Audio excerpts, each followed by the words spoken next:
Can a road be haunted? What's up, Rad fam? Recently, I have been on a Wikipedia deep dive kick, like on my personal time.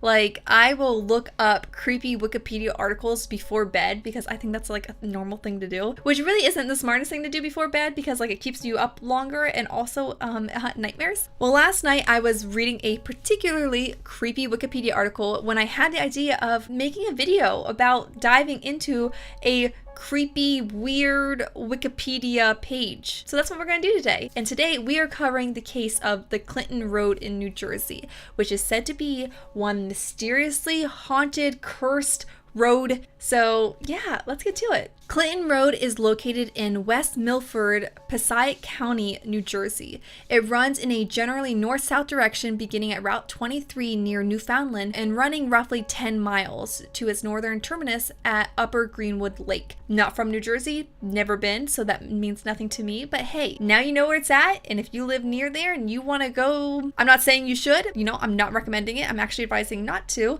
but if you are curious, now you know where it's at. The road and the land around it have gained notoriety over the years as an area rife with many urban legends of paranormal occurrences, such as sightings of ghosts, strange creatures, and gathering of witches and Satanists. It is also rumored that professional killers dispose of bodies in the surrounding woods, with one recorded case of this actually occurring. Oh wow, okay. So they're trying to say like this area of land is just really packed to the brim with some spooky things happening. I wonder why. What about New Jersey, or specifically what about this area in New Jersey that makes these people attracted to it?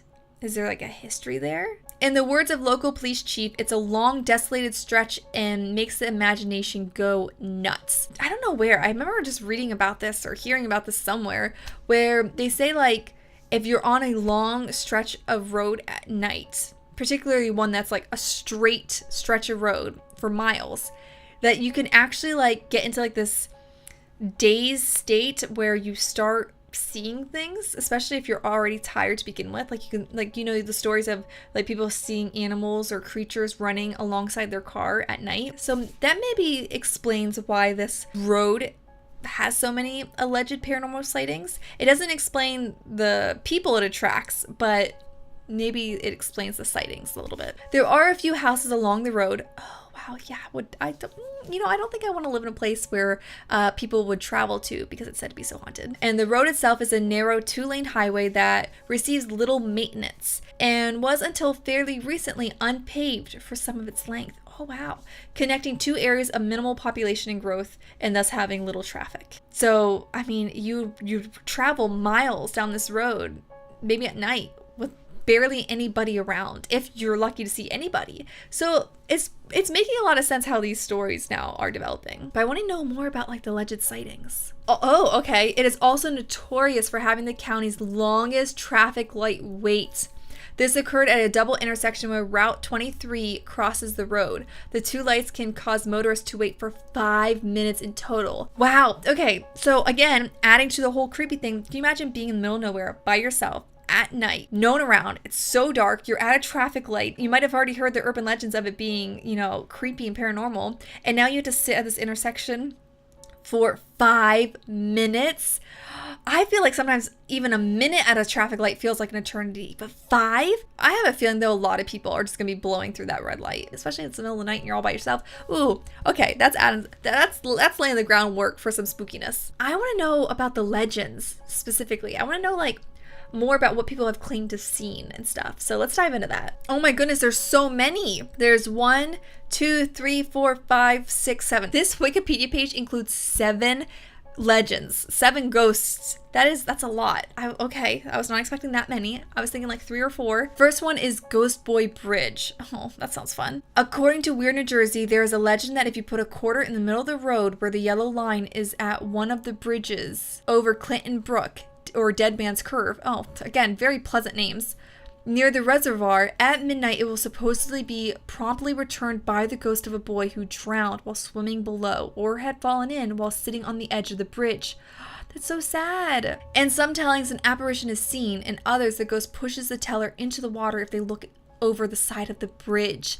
In order to save them from being run over as he was in life. Oh, so there's different ideas. Some might say he drowned, some say he was hit by a car.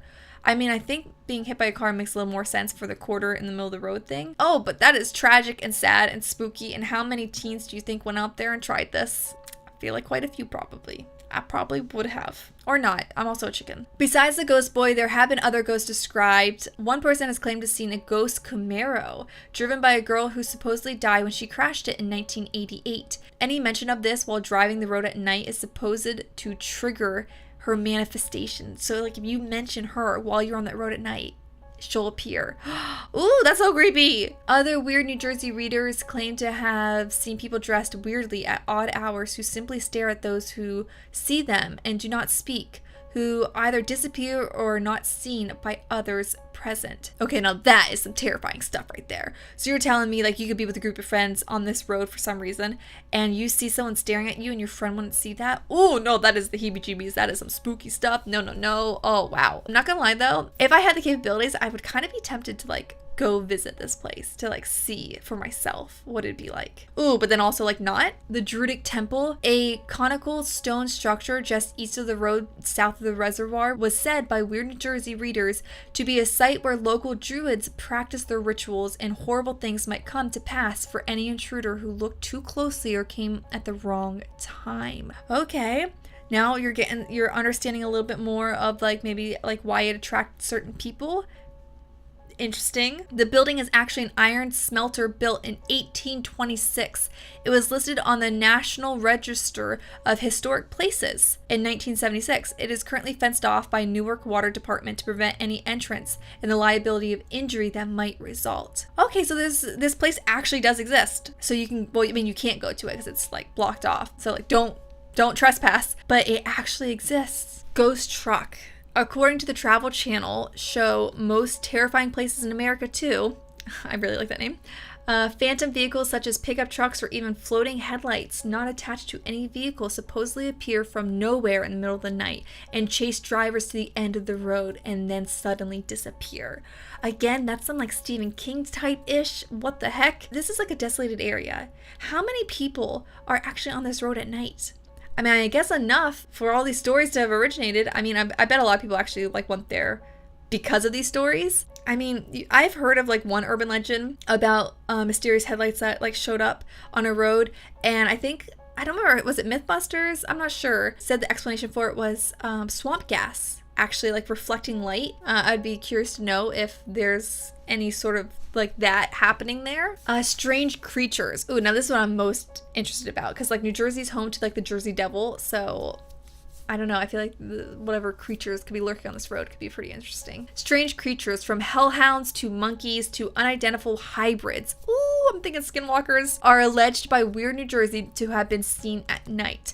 If not of supernatural origin, they are said to have been survivors of Jungle Habitat, a nearby attraction that has been closed since 1976, which have managed to survive and crossbreed. Oh, okay, that took a different turn than I was expecting. Oh, I'm just thinking like skinwalkers, I'm thinking like humanoids, I'm thinking Jersey Devil, I'm thinking like just mythical urban legend based creatures. But like monkeys? I mean, that's not scary. Again, I wonder if it goes back to like just, you know, your mind playing tricks on you though as you're driving along this long stretch of road. Gosh, what do the people that live here say though about this?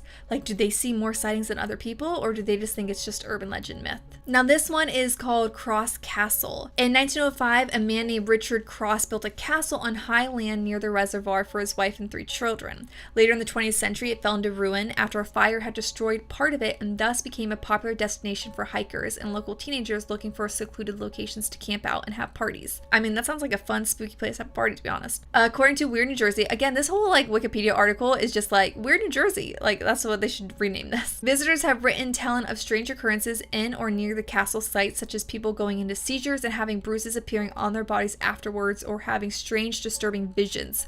Writings that suggest satanic symbols have been reported as appearing on the castle's interior walls, particularly in areas that are supposedly inaccessible. I have a hard time though with the whole satanic symbols thing, because like if a lot lot of teenagers go there. You know what I mean? Teens could have done that. Even if it's inaccessible, teens can be quite resourceful when they want to vandalize things. I mean, it still would creep me out if I was taking a hike and I stumbled across it. I mean, it is pretty creepy about like the whole bruises and vision things, but if this is a place where teens go to party, I'm not saying they might have been doing a little something something, but they might have been doing a little something something. You know what I mean? That could have led to those things happening.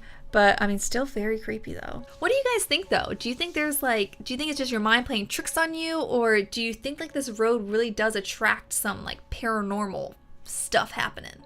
Let me know. Thank you guys so much for watching today's Wikipedia deep dive. I hope you enjoyed it, and I hope you want to see more like this. And if you do, let me know down in the comments below, and turn on my bell notifications so you're notified when my next video goes live, which is kind of all the time.